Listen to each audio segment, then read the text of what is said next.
warahmatullahi wabarakatuh.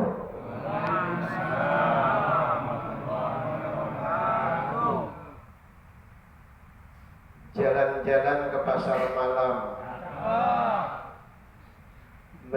membelikan obat demam panas. Yang jawab salam saya dengan semangat, saya doakan utangnya cepat lunas. Utang kredit motor, kredit rumah, kredit mobil, sekolah anak-anak sampai tamat. Insya Allah malam ini ada keberkahan untuk kita semua. Assalamualaikum warahmatullahi wabarakatuh. Waalaikumsalam warahmatullahi wabarakatuh. Alhamdulillah.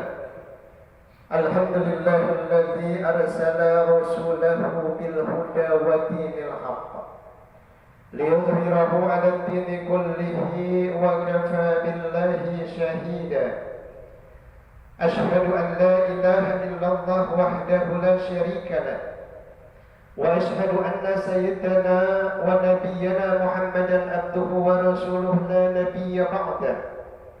Allahumma salli wa sallim wa barik ala sayyidina Muhammadin wa ala alihi wa sahbihi ajma'in. Amma ba'du, qalu subhanaka la ilma lana illa ma 'allamtana innaka antal alimul hakim.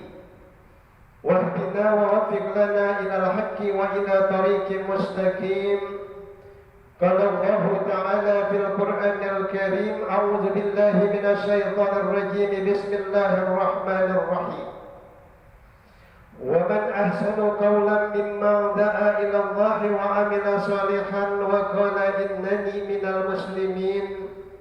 Shadaqallahul azim wa shadaqa rasuluhun nabiyul habibul karim wa nahnu ala dhalika minasyahidin wasyakirin walhamdulillahi rabbil alamin. Hadratul mukarramin, para alimul ulama, para asyatidz, para hujjaj, wabil khusus yang kami muliakan pimpinan Taman Wisata Alam DKM Masjid Al-Hikmah yang dimuliakan Allah Subhanahu wa ta'ala. Kita doakan Taman Wisata Alam ini, masjid ini, mudah-mudahan Allah berkahi. Allah banyakin tamunya. Allah banyakin tamu-tamu yang datang di malam berkah Ramadan ini. Mudah-mudahan doa kita semua diijabah oleh Allah. Bapak, Ibu, hadirin yang saya muliakan, segenap jamaah tarawih dan isya Masjid Al-Hikmah Taman Wisata Alam yang dimuliakan Allah, para calon-calon ahli surga, calon-calon orang bahagia, calon hajjah, calon haji, calon jenazah. Dibilang calon jenazah, jawabannya aminnya males-malesan. Kalau saya bilang calon camat, amin yang benar. Kullu nafsin dha'iqatul maut. Allah, tiap-tiap yang bernyawa pasti akan mengalami kematian. Cepat atau lambat kita akan mengalami kematian. Kita tinggal menunggu. Yang kita tunggu Pak 3, Bu. Yang kita tunggu itu 3. Pertama, panggilan sholat. Allahu Akbar, Allahu Akbar. Bergas menuju masjid, musholah dan sebagainya. Betul? Kalau di rumah, masjid jauh misalkan, bisa sholat langsung. Yang kedua, panggilan ibadah haji dan umrah. Ini kita doain semua yang hadir di sini. Mudah-mudahan tahun ini bisa berangkat haji dan umrah. Amin. Terserah ongkosnya, mau haji kos asih, haji ongkos boleh dikasih, betul? Mau haji abidin atas biaya dinas, atau haji jamaah kasih, bayar dikasih sama orang.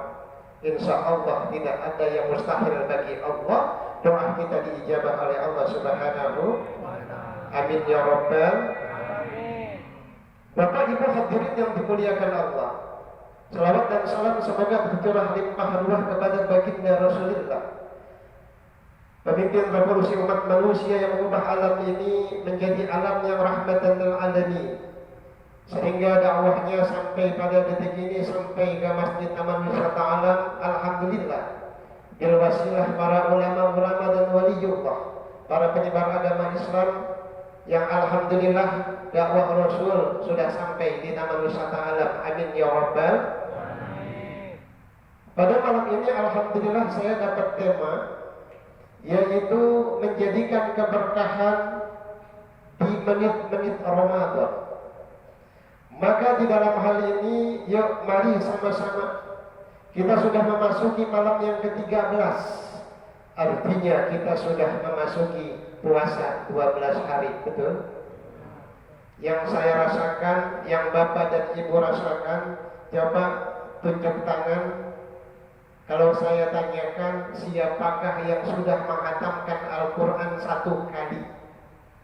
Tunjuk tangan. Bu, ada Bu? Malam ke-13 sudah ada yang khatam Al-Quran? Belum. Bapak? Kalau ada, nanti transfer saya kasih Bapak langsung. Saya kasih. Ya. Ternyata di beberapa masjid yang saya singgahi, kemarin di Cengkareng Indah, yang lalu di masjid daerah wilayah Kapuk dan Perdongkelan, kemudian wilayah Cengkareng, saya tanyakan siapakah yang sudah khatam di masjid ini, ternyata belum ada yang khatam. Padahal pernah saya sampaikan di mimbar dan forum ini bahwa menghatamkan Al-Quran itu sangat mudah, asal kita mau ikhlas dan asal kita mau ada kemauan dan motivasi. Betul? Kemarin saya sampaikan bahwa menghatamkan Al-Quran itu mudah. Zuhur 2 juz, Asar 2 juz, Maghrib 2 juz, Isya 2 juz, Subuh 2 juz, 1 hari sudah khatam 10 juz. Betul? Berarti kalau 3 hari 30 juz khatam enggak? Insya Allah ha? Tapi godaannya Pak, godaannya Bu luar biasa. Kadang-kadang mata ngantuk, kadang-kadang kepala pusing, kadang-kadang perut mules, kadang-kadang pekerjaan numpuk. Itu yang menjadi halangan untuk kita semua. Betul? Bapak Ibu hadirin yang dimuliakan Allah, apa makna dan arti berkah? Di dalam kitab Ihya Ulumuddin, Syekhul Islam Imam Al-Ghazali menyatakan bahwa keberkahan itu adalah ziyadatul khair. Apa itu ziyadatul khair? Bertambahnya nilai-nilai kebajikan, bertambahnya nilai-nilai ibadah kita, bertambahnya nilai amaliyah ibadah kita, bertambahnya ilmu kita, bertambahnya harta kita yang bermanfaat dan halal. Itu yang disebut dengan nilai keberkahan, kata Syekhul Islam Imam Al-Ghazali. Bu, kalau ibu biasa pada hari biasa, bukan Ramadan, uang belanja dari ayang bebnya, suaminya, biasanya 100.000. Ketika Ramadan datang, ditambahin menjadi 200.000. Itu namanya nilai keberkahan. Ibu bapak sholat yang 5 waktu, biasanya sholatnya tidak berjamaah, kemudian karena adanya datang Ramadan, sholatnya berjamaah, bertemu dengan saudara-saudaranya di masjid ini. Betul? Itulah yang disebut nilai keberkahan. Bahkan keberkahan ini tidak tertutup kepada siapapun, terutama kepada orang yang beriman, yang mengaku bahwa ia beriman kepada Allah dan Rasulnya. Allah berikan keberkahan yang zilu alaihimus sama. Allah turunkan dari langit rahmatnya kepada kita semua. Bapak Ibu hadirin yang dimuliakan Allah, berbicara tentang keberkahan, mungkin kita suka lupa bahwa nilai-nilai rasa syukur yang ada di dalam hati kita, kalau kita syukuri apa yang telah Allah berikan kepada kita, لئن شكرتم لأزيدنكم ولئن كفرتم إن عذابي لشديد. Allah, jikalau kalian bersyukur atas nikmatku, kata Allah, pasti akan aku tambah nikmatku itu. Tetapi jikalau kalian kufur, tidak mau bersyukur, maka ingatlah azabku, siksaku sangat pedih. Tuh, kalau kita diberikan oleh Allah nikmat yang luar biasa, nikmat panjang umur, nikmat sehat, nikmat panjang indera, kita manfaatkan nikmat itu dengan sebaik-baiknya. Kalau kita punya kaki yang masih kokoh buat berjalan untuk menuju ridha Allah, bahkan tangan yang begitu kuatnya, telinga, mata, kemudian pikiran, ilmu yang banyak, amalkan dengan sebaik-baiknya. Bu, Bapak, saya kalau hari Rabu ada tugas di panti sosial Bina Daksa. Di panti sosial Bina Daksa, mohon maaf, hampir semua rata-rata disabilitas.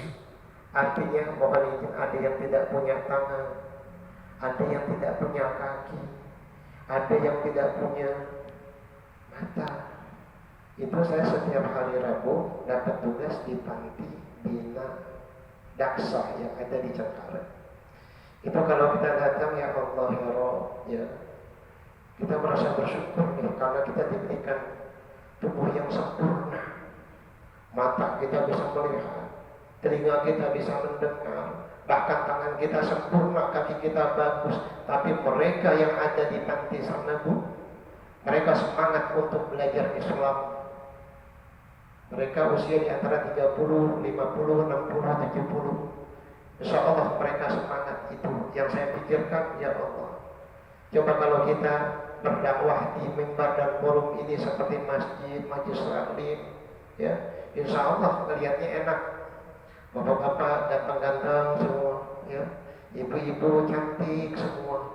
Coba kalau kita masuk, Bu, di panti, ya Allah ya Rabb, kita berbanyak bersyukur kepada Allah. Kalau hari Kamis saya mengisi di panti Laras. Tahu Bu panti Laras? ODGJ, orang diduga gangguan jiwa. Itu yang di sana sudah 40% normal, ada yang 60, ada yang 80. Itu kalau hari Kamis saya membina mereka di sana. Jadi luar biasa. Orang-orang ODGJ itu semangat, motivasi untuk ibadahnya luar biasa. Tapi karena gangguan jiwa, akhirnya mereka ditempatkan di sana sebanyak 850 warga binaan. 850 warga binaan di Dinas Sosial di Cengkareng. Intermezzo sebagai informasi saja. Kembali bahwa nilai keberkahan harus kita miliki, bahkan harus kita raih. Ketika kita mencari keberkahan, ada dua kata kuncinya, Bapak Ibu. Yang pertama adalah kita harus istiqomah. Apa itu istiqomah? Istiqomah bukan ikatan suami takut istri kalau di rumah. Istiqomah itu artinya konsisten, ajak, continue mempertahankan nilai ibadah dan amaliyah kita. Kalau kita rajin bersedekah, kita istiqomah di dalam sedekah kita. Kalau kita rajin sholat sunnah, kita istiqomah di dalam sholat kita. Kalau kita rajin melakukan nilai kebajikan, maka kita istiqomah di dalam nilai kebajikan. Itu yang akan membawa keberkahan. Mbah Maimun Zubair mengatakan bahwa al-istiqomah nisful karomah. Orang yang konsisten istiqomah adalah bagian dari karomah. Kalau kita continue konsisten, coba contohnya, kita setiap hari sholat duha 4 rakaat, tidak pernah ditinggal, istiqomah, insya Allah rezeki akan turun, rahmat Allah akan turun, yanzilu ala minas sama, akan turun dari langit. Yang kedua kata kuncinya adalah ketika kita istiqomah, maka kita harus memiliki nilai kesabaran. Kadang-kadang, ya Allah ya Rabb, saya sudah melaksanakan ibadah kepadamu, Saya sudah melaksanakan puasa, haji, bahkan apa yang saya miliki sudah saya sedekahkan, tapi mengapa saya begini-begini aja, masih susah-susah aja? Itulah Allah menguji kesabaran kita. Apa kata Allah? Liyabluwakum ayyukum ahsanu amala. Allah menguji siapakah yang paling baik amalnya di antara kita. Ya Allah, saya sudah ibadah kepada, kenapa sih saya masih miskin? Ya Allah, saya sudah ibadah kepada, hidup saya masih susah, gaji saya di bawah UMR. Ternyata Allah memiliki rencana lain di balik apa yang kita harapkan. Allah memberikan ujian kepada kita. Kalau kita sabar, insya Allah akan sampai apa yang kita dambakan dan kita harapkan. Yang terakhir adalah Bapak Ibu hadirin yang dimuliakan Allah, memasuki malam yang ke-13 ini, mari kita tetap semangat, motivasi di dalam diri kita. Pertama, istiqomah. Kedua, sabar di dalam ibadah. Maka insya Allah nilai keberkahan itu akan tiba dan sampai kepada kita, sehingga bertambahnya nilai kebajikan dan kebaikan, kita akan menjadi orang-orang yang berbahagia. Yang terakhir, hadis Rasulullah SAW. Saya tidak jelaskan secara umum. Pertama, ada 4 nilai kebahagiaan yang dimiliki oleh manusia. Arba'un min sa'adatul mar'i. Ada 4 nilai kebahagiaan yang akan dimiliki oleh manusia. Yang pertama adalah an takuna zaujatuhu shalihatan, bahwa seorang suami memiliki istri yang solehah, atau sebaliknya, istri memiliki suami yang soleh. Itu yang pertama. Yang kedua, kata Rasul, adalah yang memiliki anak-anak yang soleh dan solehah. Itu adalah kebahagiaan yang tertinggi. Yang ketiga adalah memiliki sahabat, teman, wa khulatuhu sholihin, yaitu memiliki teman, sahabat, karib yang soleh, yang baik. Yang terakhir adalah wa rizquhu min baladi, rizki atau pekerjaan yang didapatkan ada di dalam negerinya sendiri. Itulah nilai kebahagiaan yang kata Rasul ada 4 macam.